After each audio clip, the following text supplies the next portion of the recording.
Hello, this is Gerald Tuavamos. Let's have another exercise how to use the focus of a word which starts with the letter P. How do we use that as a focus? I might have even done this word before, but I will approach it, I will give it a different approach. There are three categories of focuses. The first kind of focuses is what you see there underneath. You have a focus into one point, so it's focusing in space upon a place and a placement over there. The second category is using a different mindset. It's using the mindset of, no, I don't see the point immediately here before me, so it's a bit further away. Usually it is further away in time, but it could as well be further away in space, where you also need a little bit of time for it to get there, because it's not very near. And that's also a way that you can even use the same directions as a kind of the directions that are associated with the letters that are associated from the second category with directions in space. It is possible to do so, even though we need some time to get there, as I already said. So you have actually the P is like you have a delay in what you see immediately before you, and it's up there. You use that diagonal up, so it is a bit further away and it's up there.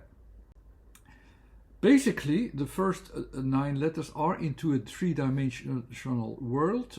The first 9 letters of complexity in a numerical order. They can all fit within that three-dimensional space before you. When I use what is beyond that, which I have, then I use also that time aspect, which I have presented here on top, as if you take a little bit of distance and you go and you have some time there to go from one position to another position where things are different. So basically the space itself has 3 coordination arrows, let's say, so the horizontal, vertical and diagonal. So there you can pinpoint every point in space. But if you use also the delays or the other spaces, we can still see it from the same space, but it is already beyond from the centralized point. So we move the centralized point, as I also described it, and then we have a new centralized point of focus where we see what is going up there.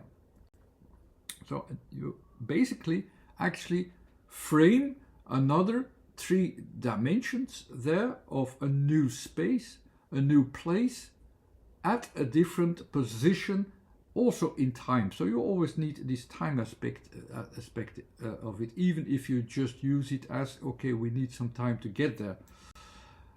So basically this is what it is. You have the surface where you have also the focus which is moved and a focus which is moved up.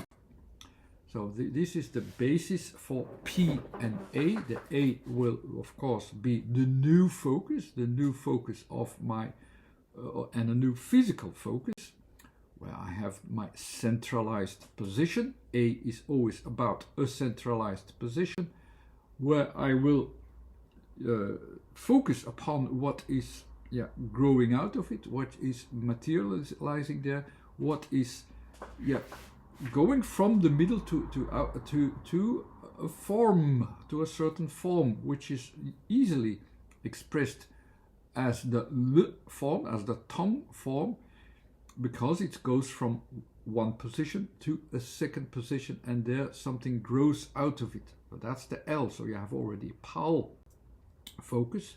The M is there as well, so you have then 3 points at the borders, which are your new focus, around which also continues the formation process to form itself.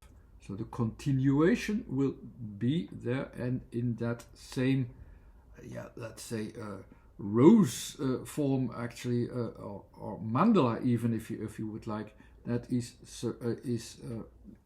doing the same thing in a repetitive way around the surface.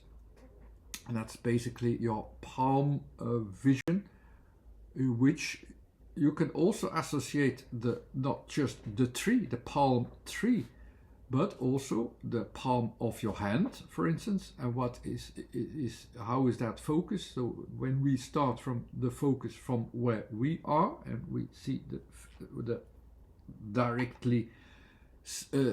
space before us, it's also at a certain distance. So what we do with that palm is also make a distance, have a new center point, and move it away from us, so that we focus upon a different spatial entity, as a matter of speaking, where the forms are gathered around the center, and opening up a little bit in forms, but also still hang together thanks to the M, and that's what the palm is expressing. And that's enough actually to understand palm in all of its in its two meaningfulnesses. I hope you enjoyed this one. Thanks again for watching. Bye.